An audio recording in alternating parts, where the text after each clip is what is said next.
Good morning guys, कैसे हैं आप सभी लोग। और उम्मीद करता हूं कि इस कोरोना के समय पे आप सभी सकुशल हों और 11th क्लास के एग्ज़ाम्स आपके कैंसल्ड हो चुके हैं। सारे बच्चे 11th क्लास में 10th क्लास के एग्ज़ाम और सारे बच्चे आपके 11th में पहुंच चुके हैं। तो जो सब्जेक्ट आप लोग चूज़ करना चाह रहे हैं उन सब्जेक्ट को चूज़ करें, चाहे वो PCM हो, PCB हो, कॉमर्स हो या आपकी ह्यूमैनिटीज़ हो। तो अपना टाइम ख़राब ना करें, क्योंकि ये समय अभी लंबा चलने वाला है और अपना टाइम ख़राब ना करें। और जिस भी सोर्स के थ्रू आप लोग अपनी पढ़ाई कंटिन्यू कर सकते हैं तो वो कंटिन्यू करना शुरू करें।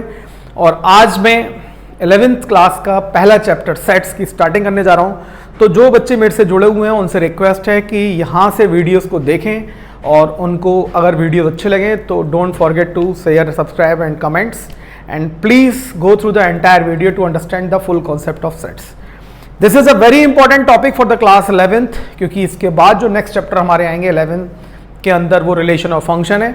और आपको एक चीज और बता दूं मैं सभी बच्चों को कि आपने 10th तक जो भी किया राइट, वो एक अलग मैटर था, लेकिन 11th में आप सभी को सीरियस होना पड़ेगा।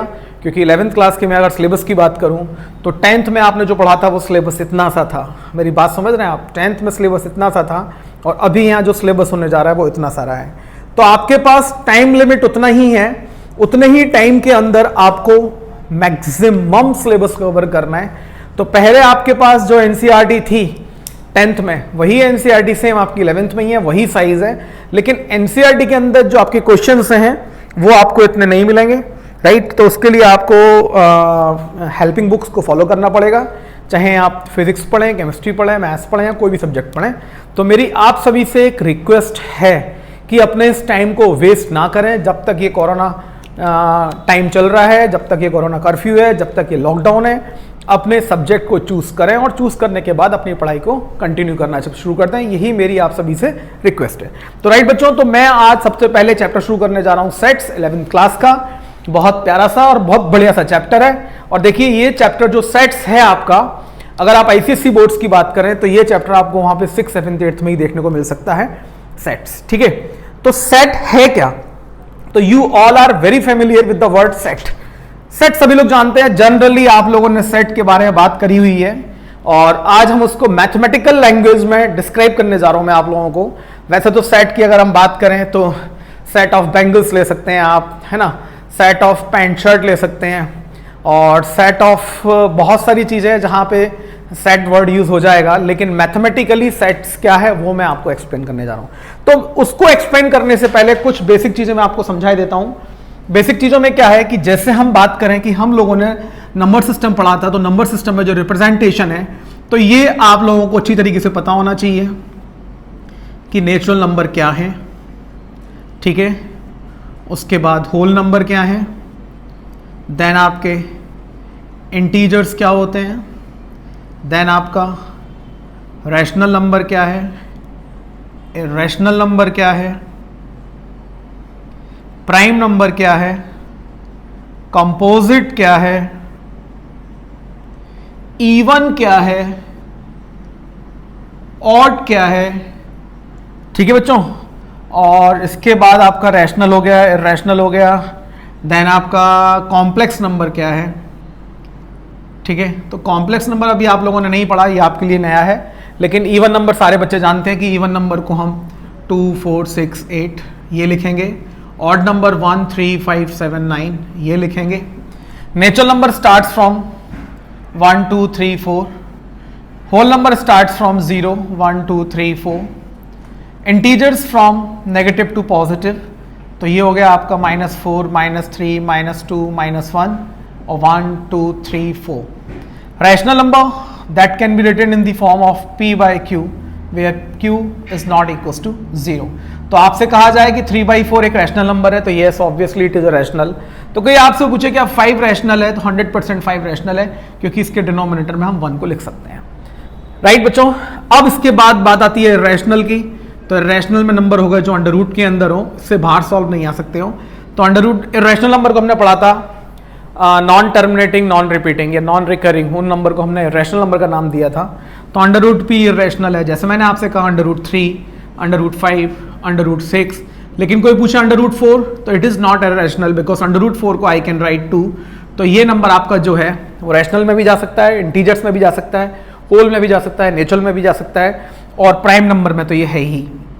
तो सबसे छोटा प्राइम 2, 3, 5, 7, और प्राइम नंबर वो थे, सारे बच्चों को पता है कि जो 1 से और अपने आप से डिविजिबल है, वो सारे के सारे नंबर प्राइम है। उसके बाद कंपोजिट नंबर की बात आई, तो कंपोजिट नंबर वो नंबर होते हैं जिनके 2 से ज्यादा फैक्टर हों। तो ये बेसिक चीजें आप लोग पहले ठीक से पढ़ चुके हैं, राइट बच्चों। और इसी को लेके चलते हुए मैं आप लोगों को कुछ एक्सप्लेन करने जा रहा हूं। अब बात आती है इनके रिप्रेजेंटेशन की। तो मैं रिप्रेजेंटेशन की बात करूं तो रिप्रेजेंटेशन देख लीजिए आप ध्यान से, ये कंफ्यूज नहीं होना है आप लोगों को। फिर हम सेट्स की तरफ मूव करेंगे। बहुत आसान सा चैप्टर। नेचुरल नंबर को यहां पर हम n से रिप्रेजेंट करेंगे, होल नंबर को यहां पे हम w से रिप्रेजेंट करेंगे, और इंटीजर्स को हम यहां पर i से रिप्रेजेंट करेंगे, या हम उसको z से रिप्रेजेंट कर सकते हैं। अगर कहीं पे z प्लस लिखा हुआ है तो इसका मतलब आपका पॉजिटिव इंटीजर है, राइट बच्चों। तो यहां वीडियो पॉज करके इसको नोट कर सकते हैं। z माइनस का मतलब यहां पे आपका क्या है, नेगेटिव इंटीजर्स। उसके बाद आपका इवन नंबर, ऑड नंबर, इन लोगों के लिए स्पेशल कोई रिप्रेजेंटेशन नहीं है। क्यू की मैं बात करूं तो ये यहाँ पे आपका रैशनल नंबर है, और मैं क्यू प्लस की बात करूंगा तो रैशनल पॉजिटिव है। आर की बात करूंगा तो ये रियल है, आर प्लस की बात करूंगा तो रियल पॉजिटिव है, और आर माइनस की बात करूंगा तो ये रियल नेगेटिव है, राइट बच्चों। तो ये आपके रिप्रेजेंटेशन ऑफ नंबर सिस्टम है। तो ये आप लोग अपने पास कॉपी कर लें। Now I am going to explain you what is sets. तो सेट्स को एक्सप्लेन करने से पहले मैं आप लोगों से कुछ छोटी छोटी चीजें पूछ लेता हूं, ठीक है। तो देखिए, मैंने पहला क्वेश्चन पुटअप किया आप लोगों से, और ये आप अगर वीडियोस देख रहे हैं, जब वीडियो देख रहे हैं तो आप उसको बताने की कोशिश करें कि ये क्या हो सकता है। सपोज करिए मैंने यहां लिखा आगरा, मथुरा, उसके बाद आपका कानपुर, देन आपका वाराणसी, ठीक है। फिर मैंने एक सेट और लिया, यहां मैंने लिखा जयपुर, फिर मैंने लिखा भोपाल, फिर मैंने लिखा मुंबई, फिर मैंने लिखा कोलकाता, ठीक है, और फिर मैंने लिख दिया यहां पे गांधीनगर, राइट। एक सेट मैंने और लिया, यहां लिखा मैंने मुंबई, जयपुर, मथुरा, आगरा, और एक मैंने सिटी ले लिया आपका अहमदाबाद। तो देखिए, मैं अगर आपसे इनकी बात करूं और मैं आपसे पूछूं तो आप इनको क्या बोलेंगे। मेरी बात को बहुत ध्यान से समझिएगा, मैं आपसे क्या पूछने जा रहा हूं कि अगर मैं इस ए के लिए बात करूं और आपसे पूछूं ये आपको क्या दिखाई दे रहा है, तो आपको देखकर ये बताना है कि ये क्या है, ये क्या है, ये क्या है। सभी बच्चे जानते हैं कि दीज आर द सिटीज, कि ये सारे की सारे सिटीज हैं, राइट। लेकिन आप यहां देखेंगे आगरा, मथुरा, कानपुर, वाराणसी, तो these are the cities of UP. अगर मैं इसकी बात करूं तो जयपुर भी एक सिटी है, भोपाल भी एक सिटी है, मुंबई भी एक सिटी है, कोलकाता भी एक सिटी है, गांधीनगर भी सिटी है। तो इनको जो मेन डिफाइन कर रहा है वो डिफाइन कर रहा है capital, capital of Indian states, ठीक है। मैं आपको बताना क्या चाह रहा हूं कि सेट्स है क्या। सेट्स है well defined collection of object. Sets is what, it is well defined collection of objects, right. तो मैं आपसे जो मेन चीज डिस्कस करने जा रहा हूं वो मैं डिस्कस करने जा रहा हूं well. I am not going to discuss define, define तो डिस्कस कर ही रहा हूं, लेकिन मेरा जो मेन अटेंशन है that is towards well, well defined. तो यहां पे ये जो सिटीज हैं, तो सिटीज तो आप देख रहे हैं बोर्ड पे मैंने जितने भी एग्जांपल लिखे हुए हैं वो सारे के सारे सिटीज हैं, लेकिन अगर मैं यहां बात करूं तो देखिए अहमदाबाद जो सिटी है वो गुजरात का है, गांधीनगर जो सिटी है वो गुजरात का है, कोलकाता जो सिटी है वो वेस्ट बंगाल का है, जयपुर जो सिटी है वो राजस्थान का है। तो मैंने यहां पे अलग अलग स्टेट्स की सिटी लिखे हुए, लेकिन जब मैंने ए के लिए बात की तो मैंने यहां देखा कि ये सारे के सारे सिटी यूपी को बिलोंग्स करते हैं। यहां की मैं बात करता हूं तो आप सभी को पता है कि ये सारे के सारे सिटीज आपके क्या हैं, दीज आर द कैपिटल्स हैं। लेकिन मैं यहां बात कर रहा हूं तो मुंबई कैपिटल है, जयपुर कैपिटल है, मथुरा कैपिटल नहीं है, आगरा कैपिटल नहीं है, अहमदाबाद कैपिटल नहीं है। तो मैं इनको क्या बोलूंगा, इसके लिए मैं बोलूंगा सिटी ऑफ इंडिया, राइट, या city of Indian states, right बच्चों। तो मैंने आपको ये एक्सप्लेन कर दिया और मैंने ये बता दिया कि वेल डिफाइन क्या है। आपको वेल डिफाइन क्या समझना है, जिस तरीके से आप उसको एक्सप्लेन कर सके। तो यहां पे सिटी एक्सप्लेन नहीं करेगा, यहां पे जो वेल डिफाइन है, वेल जो वर्ड है जो डिफाइन कर रहा है वो यूपी है, यहां पे जो वेल है वो क्या है, कैपिटल है वेल डिफाइन, और यहां पे जो वेल डिफाइन है वो क्या है, इंडियन स्टेट्स है। तो ये एग्जाम्पल मैंने आपको दे दिए हैं, इसके बाद मैं आपको कुछ और एग्जाम्पल एक्सप्लेन करने जा रहा हूं और यहां से आप इसको समझने की कोशिश करेंगे।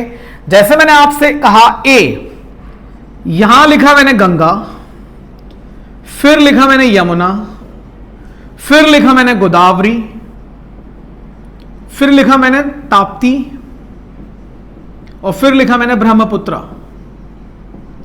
तो देखिए एक चीज और बोल दूं मैं आपको, मुझे ऐसा नहीं कहना चाहिए आप लोगों से, लेकिन क्या करूं, मैं देखता हूं जनरली बच्चों को नाम ही नहीं पता है, बच्चे जानते ही नहीं है नदियों के नाम, क्योंकि 7th 8th 9th 10th में जो उन्होंने चैप्टर पढ़े आपने हिस्ट्री के अंदर और ज्योग्राफी के अंदर, उनको पता ही नहीं, बस वहां पर उन्होंने रट्टाफिकेशन किया और रट्टाफिकेशन करने के बाद सारी चीजें भूल गए। मैं बच्चों से पूछता हूं कि यू नो द ताप्ती, तो they don't have the name of Tapti. Tapti is a river, Godavari is a river. बस बच्चों को 2-3 नदियों के नाम याद रहते हैं कि गंगा याद हो गया, कि यमुना याद हो गया, सरस्वती याद हो गया, संगम याद हो गया। तो राइट, तो ये सारी की सारी रिवर्स। फिर मैंने एक सेट और लिया बी, यहां मैंने लिखा गंगा, फिर मैंने लिख दिया यहां पे झेलम, फिर मैंने यहां पे लिखा मिसिसिपी, फिर मैंने लिखा यहां पे नाइल, फिर मैंने यहां पे लिखा थेम्स। तो देखिए ऊपर वाले सेट्स में जो मैंने लिखा हुआ वो भी रिवर, और जो मैंने नीचे लिखा हुआ वो भी रिवर, लेकिन दोनों में फर्क क्या है, what is the difference between these two? तो you all are seeing that, you all are seeing that कि Thames is the river of London, Nile is the river of Africa, and Mississippi is the river of USA। जबकि ये सारी की सारी reverse क्या हैं, Indian reverse, right. और ये सारी की सारी रिवर्स क्या है, इसमें 2 रिवर्स आपकी इंडिया की भी हैं, ठीक है। तो इसीलिए मैं इनको बोलूंगा रिवर्स ऑफ वर्ल्ड और इसे बोलूंगा इंडियन रिवर्स। तो आप लोगों को समझ में आ गया होगा कि सेट्स है क्या। तो बच्चों यहां तक क्लियर हो गया होगा सेट है क्या। तो मैंने आपको बता दिया है, well defined collection of object is known as sets. अब हमारा जो अगला कॉन्सेप्ट है इसके अंदर, how to represent a set, कि हम सेट को रिप्रेजेंट कैसे करेंगे, वो मैं बताना चाह रहा हूं आप लोगों को कि सेट्स की जो रिप्रेजेंटेशन है वो क्या होगी। तो इस वीडियो के थ्रू केवल और केवल मैं आप लोगों को सेट्स का बेसिक समझाने जा रहा हूं। तो नेक्स्ट टॉपिक है रिप्रेजेंटेशन ऑफ सेट्स। तो सेट्स को रिप्रेजेंट करने के 2 तरीके बच्चों, एक तो है आपका roster form and the another one is set builder form. तो एक आपकी roster form and the another one is set builder form.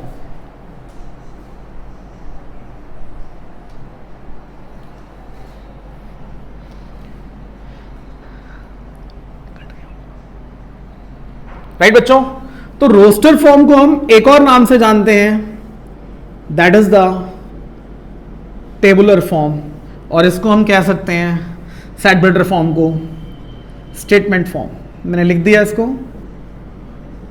ठीक, तो दो तरीके से सेट्स को रिप्रेजेंट करेंगे। पहली फॉर्म क्या है, रोस्टर, दूसरी फॉर्म क्या है, सेट बिल्डर। तो देखिए रोस्टर फॉर्म में क्या होगा, जैसे मैंने आपसे कहा AEIOU, तो रोस्टर फॉर्म में क्या होना है कि जो आपने अंदर इसमें लिखा हुआ है, सारे बच्चों को ये पता है कि ये यहां पे जो सेट मैंने बनाया, तो यहां X such that X is a vowel, right बच्चों। यहां मैंने एक सेट लिया, राइट, नरेंद्र मोदी, और यहां लिखा X such that X is PM of India, right बच्चों। यहां लिखा मैंने C 2 4 6 8 10 12 डैश डैश डैश, और यहां इसको मैंने लिखा C X such that X is equals to 2n where n belongs to capital N। तो देखिए आप सभी को समझ में आ रहा होगा कि यहां मैंने जो लिखे एलिमेंट्स AEIOU, उनको लिखने के बाद मैंने कॉमा लगा के सेपरेट कर दिया। यहां नरेंद्र मोदी लिखा, यहां पे 2 4 6 8 10 12 मैंने कॉमा लगा के सेपरेट कर दिया, और इसी को मैंने फिर यहां पे सेट बिल्डर फॉर्म में लिखा, और क्या लिखा, X सच दैट, इसको हम सच दैट पढ़ेंगे, X such that X is a vowel of English alphabet. तो सारे बच्चों को पता है कि ये स्टेटमेंट है, तो इसको मैंने स्टेटमेंट की फॉर्म में यहां लिखा हुआ था, और जब मेरे को इसको रोस्टर फॉर्म में लेके आना था तो मैंने क्या किया, जो मेरे पास वोवल्स हैं उन वोवल्स को लिखने के बाद कॉमा लगा के सेपरेट कर दिया। नेक्स्ट सेट मैंने बनाया X is a PM of India, तो यहां PM कौन हो गए, नरेंद्र मोदी, और दूसरे की बात आई कि X is equal to 2n, n belongs to n, तो यहां पे मैंने n की वैल्यू रिप्लेस करना शुरू करी नेचुरल नंबर से, तो सेट आपका बन गया 2 4 6 8 10 12। तो सीधी सी बात है, दो तरीके से सेट्स रिप्रेजेंट होगा, एक रोस्टर फॉर्म, एक सेट बिल्डर फॉर्म, और दोनों फॉर्म्स के अंदर जो ब्रैकेट्स आपको यूज करने हैं वो पैरेंथेसिस या इसको हम करली ब्रैकेट्स बोलते हैं। ये करली ब्रैकेट जब भी यूज होगा तब आप समझ जाएंगे कि we are talking about a set, a well defined collection of object, right बच्चों। तो ये मैंने आप लोगों को सेट्स की रिप्रेजेंटेशन बता दी है, तो आपको रोस्टर फॉर्म से सेट बिल्डर में जाना है और सेट बिल्डर से रोस्टर फॉर्म में जाना है। तो देखिए एक दो क्वेश्चन मैं अभी आपको करके दिखाऊंगा, उससे पहले मैं आपको थोड़ा सा और आगे लिए चलता हूं और कुछ बेसिक चीजें समझा देता हूं कि यहां मैंने लिखा A इज इक्वल टू 1 3 5 7 9, तो यहां मैं इसको बोलूंगा 5 बिलोंग्स टू A। तो ये जो सिंबल है इसका मतलब है बिलोंग्स टू का, राइट। तो मैं अगर यहां लिख दूं 8, तो यहां इस पे लगेगा 8 डजंट बिलोंग्स टू A। पहली चीज ये समझ लें, इसका मतलब बिलोंग्स टू, इसका मतलब does not belongs to, right बच्चों। तो ये बात क्लियर कर लें। इस साइन का मतलब होगा implies that, और इस साइन का मतलब होगा if and only if and only if, या इसको हम IFF भी लिख सकते हैं। तो ये अपने पास चीजें नोट कर लें जो आपके लिए इस चैप्टर में काम आने वाली हैं। इसके बाद मैं आपको एक्सप्लेन करने जा रहा हूं कि टाइप्स ऑफ सेट्स क्या होते हैं। तो सेट्स की मैंने बेसिक्स चीजें सारी आपको एक्सप्लेन कर दी हैं कि व्हाट इज अ सेट। तो well defined collection of object is known as set. Sets को दो फॉर्म में रिप्रेजेंट करेंगे, एक सेट बिल्डर फॉर्म है, दूसरी रोस्टर फॉर्म है। Now I am going to explain the types of sets, और यहां मैं आपको सारे एग्जांपल्स क्लियर करता चला जाऊंगा कि किस तरीके से मैं उसको रोस्टर फॉर्म में लिख रहा हूं और किस तरीके से मैं उसको सेट बिल्डर फॉर्म में लिख रहा हूं। तो देखिए जो सबसे पहले हमारे पास आया वो आया हमारा सिंगलटन सेट, राइट बच्चों। तो जो पहला नंबर हमारे पास आया that is the singleton set. देखिए ध्यान से, सिंगलटन सेट, देखिए नाम से ही क्लियर है, सिंगल, देखें ध्यान से, सिंगलटन सेट, अ set having only one element, अ set having only one element.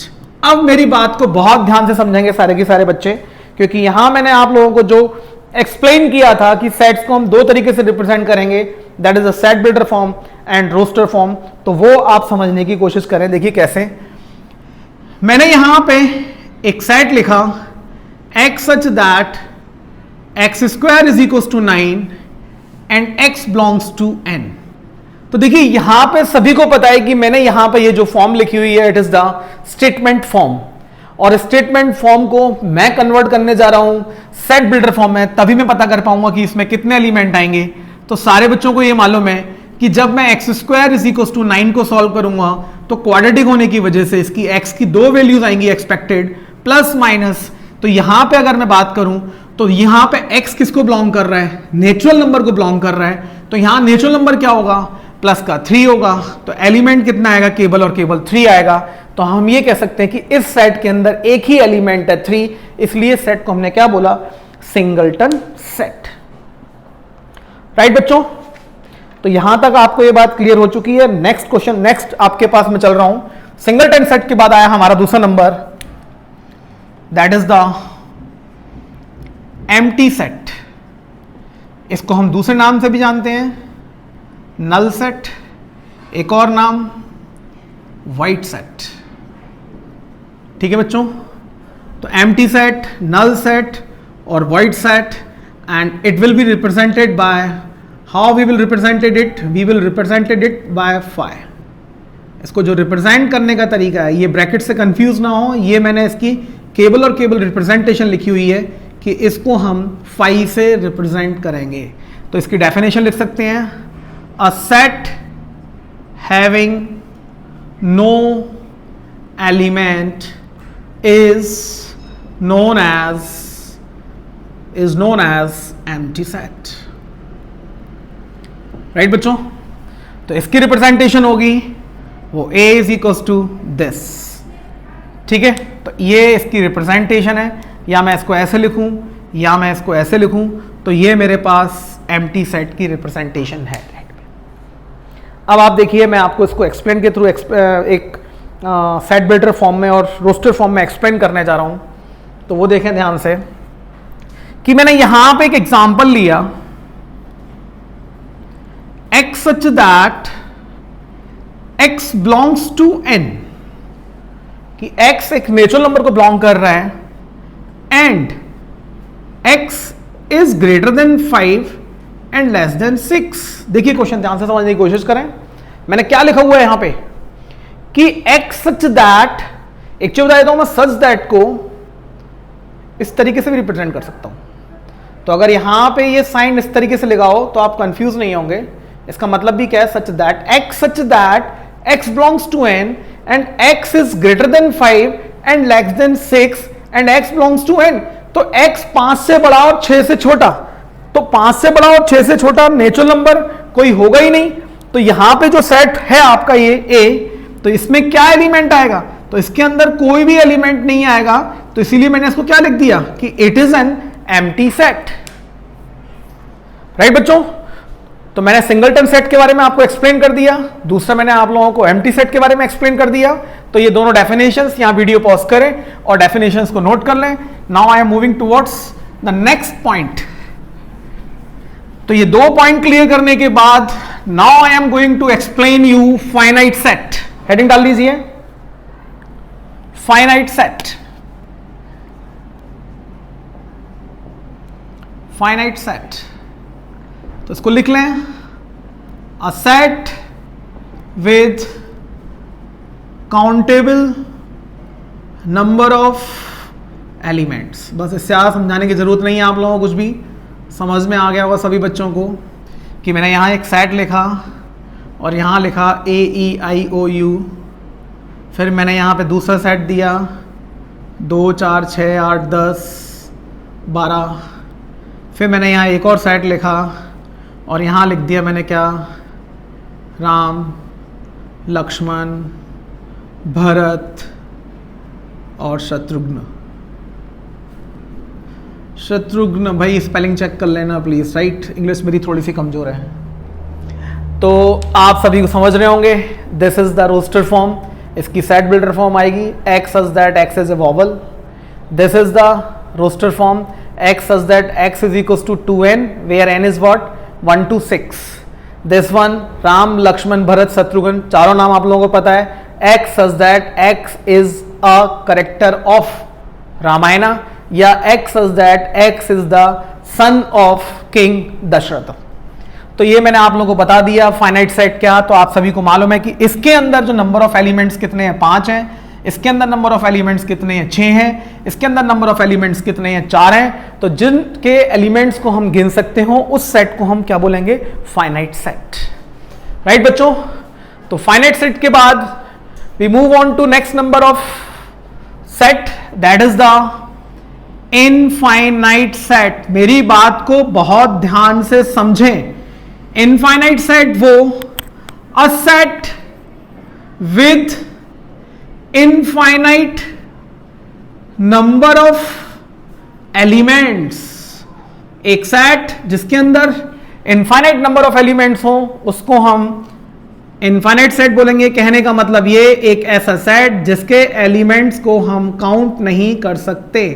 तो सारे बच्चों को पता है कि इसके एलिमेंट्स को हम काउंट नहीं कर सकते. तो ये सेट आपका क्या कहलाएगा, इनफाइनाइट सेट कहलाएगा. तो ये सबको समझ में आ गया होगा बच्चों. ठीक है. तो मैंने आप लोगों को इनफाइनाइट सेट समझा दिया है. इसके बाद नेक्स्ट पॉइंट पे आइए.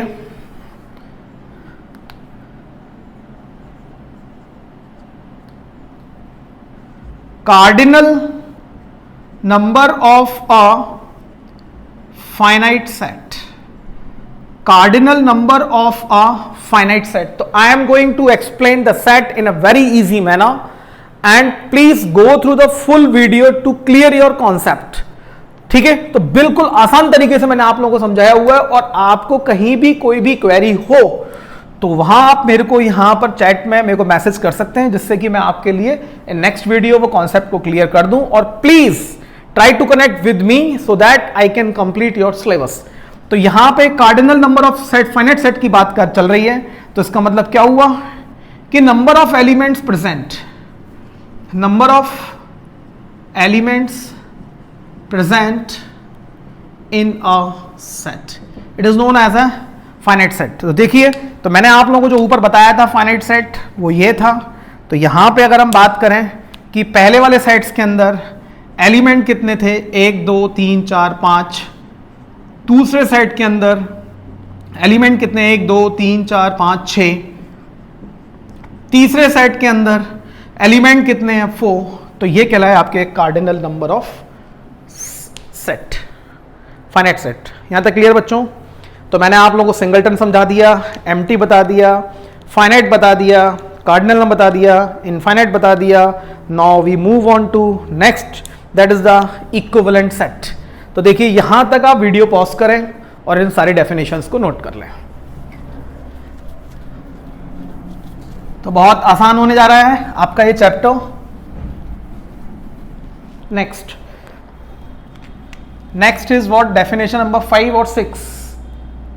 It is we have done singleton, we have done empty, we have done finite, we have done infinite, we have done cardinal number. Now the 6th number is equivalent set. देखिए, यहां बच्चों को बहुत ज्यादा confusion होता है. Right. तो इसको बहुत ध्यान से समझें कि what is equivalent sets. Right. तो 2 sets having same number of element. तो देखिए, मैंने एक सेट लिया ए ई आई ओ यू, दूसरा सेट लिया बी 1 3 5 7 9. तो यहां देख रहे हैं 2 सेट्स हैविंग सेम नंबर. तो यहां पे कितने एलिमेंट, 5. और यहां पे कितने एलिमेंट, 5. तो हम ये कहेंगे कि number of A is equal to number of B, therefore both the sets are equivalent set. तो जरा भी कंफ्यूज होने की जरूरत नहीं है. इक्विवेलेंट सेट में हमको बताना क्या है कि इक्विवेलेंट सेट की जब भी बात होगी तो वहां पर वो आप लोगों को दोनों सेट्स के अंदर जो गिनती है वो बराबर होनी चाहिए, right. Then we move on to next topic, that is the equal sets, right. तो टू सेट्स हैविंग, डेफिनेशन देखें ध्यान से, सेम एलिमेंट, वहां पे सेम नंबर ऑफ एलिमेंट, यहां पे to sets having same element irrespective of number, irrespective of numbers. यहां और समझेंगे इस चीज को बहुत ध्यान से। तो यहां ए x, this is x y z and b set x y z। तो यहां पे a is equal to B, दोनों के अंदर एलिमेंट एक से हैं। अगर मैंने एक एग्जांपल और ले लिया c x y z x, तो देखें यहां पे आप एलिमेंट कितने हैं, 4। तो जनरली जो एलिमेंट रिपीट हो रहा है उससे कोई फर्क नहीं पड़ना, जनरली हम रिपीटिंग एलिमेंट्स को लिखते नहीं हैं। तो इसीलिए यहाँ पे जो एलिमेंट है वो x, y, z ही है। तो हम ये कहेंगे कि a is equal to B is equal to C. ठीक है बच्चों, तो यहाँ मैंने आप लोगों को इक्वल सेट्स के बारे में बता दिया है और इसके बिहाफ में आप अपनी NCERT से और किसी भी रिफ्रेशर बुक से स्टार्टिंग करना चाहें तो स्टार्टिंग कर सकते हैं। Then we will discuss about the subsets, then we will discuss about the subset, a very important topic, in next video. So I request all of you to go through the basic concept of these definitions and try to complete your textbook or refresher exercise. In next video I will explain you about the subset, power set and complement set, union set, बहुत सारे sets के बारे में discuss करने जा रहा हूं। लेकिन वो मैं आपको जब भी एक्सप्लेन करूंगा जब आप पहले इस टॉपिक को करने की खुद से कोशिश करें। Thank you so much.